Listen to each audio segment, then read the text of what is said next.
आजकल हम लोग क्या देख रहे हैं? पार्लियामेंट में विपक्षी दल सकारात्मक भूमिका निभा ही नहीं रहा है। समाज से जुड़े हुए, समाज के लोगों से जुड़े हुए मुद्दा को उठाता ही नहीं है।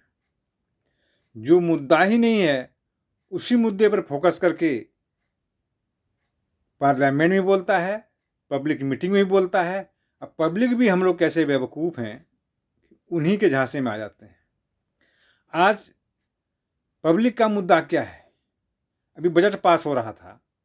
बजट में जाति गिनने की बात होने लगी, जाति पर बात होने लगी। हम जाति गिनेंगे, जात गिन करके वो देश का भला कर देंगे। वो जाति व्यवस्था के अगेंस्ट में तो अंबेडकर साहब लड़े थे, जगजीवन राम लड़े थे, लाल बहादुर शास्त्री लड़े थे, नेहरू जी लड़े थे, राजनारायण जी लड़े थे, कृपलानी साहब लड़े थे। उन्होंने जाति व्यवस्था के खिलाफ लड़ा था, जाति व्यवस्था समाज से खत्म करने हैं। और आज पेश होता है बजट, अब बातें करते हैं जाति की कि हम जाति गिन के रहेंगे। जितने लोग बैठे हैं, सेना में कितनी किस जाति के लोग हैं, पत्रकार से पूछा जाता है तुम किस जाति के हो, सभा में बैठे श्रोता से पूछा जाता है कि आप किस जाति से हो। क्या होगा इस देश का? कहाँ ले जाएंगे ये लोग गद्दी बचाने के चक्कर में, सत्ता पर काबिज होने के लिए? पब्लिक से जुड़ी हुई मुद्दे को उठाओ ना। विपक्ष होता ही है पब्लिक के मुद्दे को उठाए, सरकार की जो कमी है उसको उठाए। सरकार में बहुत सारी कमियां हैं, मुद्दा उठाओ कि पेट्रोल को भी जीएसटी के अंदर ले आओ, इंश्योरेंस पे, हेल्थ इंश्योरेंस पे, गाड़ी की इंश्योरेंस पे, इस इंश्योरेंस पर से जीएसटी हटाओ, खाने के सामान पर से जीएसटी हटाओ, बच्चों की पढ़ाई के सामान पर से, किताब कॉपी पर से, ट्यूशन फीस से जीएसटी हटाओ। आपने सुना नहीं होगा कि पार्लियामेंट में किसी विपक्षी के बड़े नेताओं ने ऐसी बात करी होगी कि जो सरकार में कमियां हैं, खामियां हैं, उसको दूर करें। इस पर बात नहीं करा होगा। एक नई सड़क बनती है, सैकड़ों करोड़, हजारों करोड़ की लागत से सड़कें बनती है, बहुत अच्छी बात है, पब्लिक के लिए बनती है। लेकिन पब्लिक ने तो पहले ही जो रोड पे जितनी गाड़ियां चलती है, रोड टैक्स के तौर पर पहले जमा कर दिया। जिस टाइम गाड़ी खरीदता है उसी टाइम लाइफ टाइम के टैक्सेस जमा करा लिया जाता है, उसके सेस जमा करा लिया जाता है। फिर भी गाड़ी चलने के लिए उनको टोल टैक्स देना पड़ता है। जितनी किराया होता है, लंबी रूट पे आप जाएं, एक्सप्रेसवे पे जाएं, हाईवे पे जाएं, जितना आपका पेट्रोल चलेगा उसका 40%, 45% आपको टोल टैक्स देनी पड़ जाएगी। ये कहाँ का इंसाफ है? चलो मान लिया शुरू के 4 साल 5 साल तक आप उस रोड पर टोल टैक्स ले सकते हो, क्योंकि उस लागत को निकलने के बाद, जब लागत जिस कंपनी ने सड़कें बनाई, उस कंपनी की जब लागत निकल गई तो फिर उस पर टोल टैक्स लगाने का क्या मतलब है? इस ज्वलंत बात पर, इस ज्वलंत समस्या पर कोई बात नहीं करेगा। जो समस्या ही नहीं उस पर बात करेगा। हमारे ग्रामीण भाई साहब, हमारे ग्रामीण लोगों ने बड़ी मुसीबत से, बड़ी मुश्किल से बाइक खरीद पाता है, कार खरीद पाता है। छोटे छोटे व्यवसायी लोग कमर्शियल व्हीकल खरीदता है। उसका केंद्र सरकार ने क्या करा? एक व्हीकल एक्ट बना करके समान रूप से लाइफ डिक्लेयर कर दिया कि एक डीजल गाड़ी 10 साल ही चलेगी, पेट्रोल गाड़ी 15 साल ही चलेगा। भाई गांव में कौन सा प्रदूषण फैलाएगा? गांव में कौन सा प्रदूषण होगा? गांव में तो लोग साइकिल भी 20-20 साल तक चलाते हैं, मोटरसाइकिल 25 साल चलाएंगे, 30 साल चलाएंगे, कोई दिक्कत नहीं है, वहाँ उतना पोल्यूशन नहीं है। ये मल्टी सिटी के लिए है। जो मेट्रो सिटी है, उस मेट्रो सिटी के लिए कानून होनी चाहिए, पूरे देश के लिए समान कानून।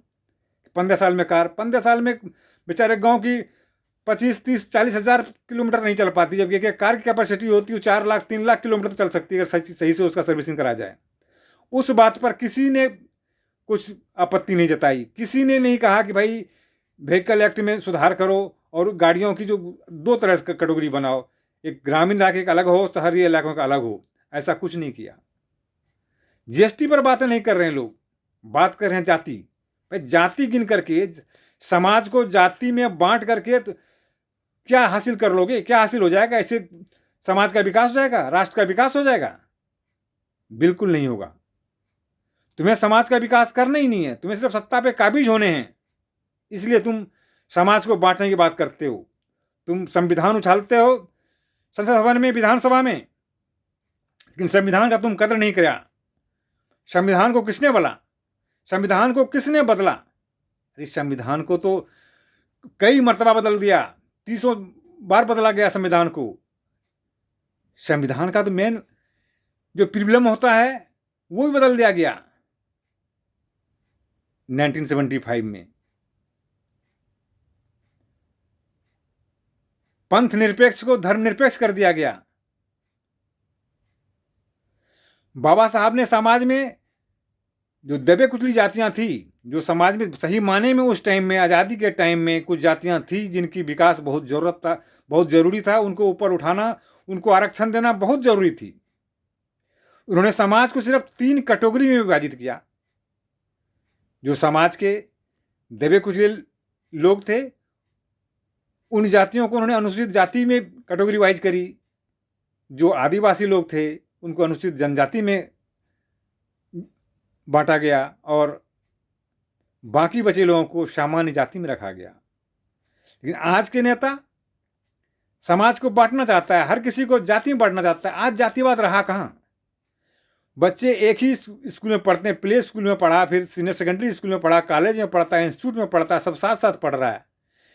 यहाँ तक शहरों में तो एक ही सोसाइटी में सभी जाति के लोग रहते हैं। एक ही बड़ी बिल्डिंग में 20 फ्लैट है तो 20 जाति के लोग रहते हैं। कोई हरिजन है, कोई चूड़े हैं, तो कोई ब्राह्मण भी है, कोई यादव भी है, कोई भील भी है, सभी जाति के लोग रहते हैं। उनके बच्चे आपस में एक साथ स्कूल जाते हैं, एक साथ खेलते हैं, उनको पता नहीं है, एक तरह के कपड़े पहनते हैं, उनको पता नहीं हम किस किस जाति के हैं। लेकिन ये लोग जाति गिनाएंगे, उन बच्चों में वैमनस्यता फैलाया जाएगा ताकि बच्चे एक दूसरे से प्यार ना करे, ईर्ष्या करे। लेकिन मैं तो हरिजन हूँ, उनको हरिजन भी नहीं बताएगा। जो कैटेगरी वाइज कराया गया है बिहार में, करा दिया 316 जाति है। यहाँ पर एक चमार कहा जाएगा, कोई किसी को दुसाध बताया जाएगा, कोई क्षत्रिय बताएगा, कोई ब्राह्मण बताएगा, कोई यादव बताएगा।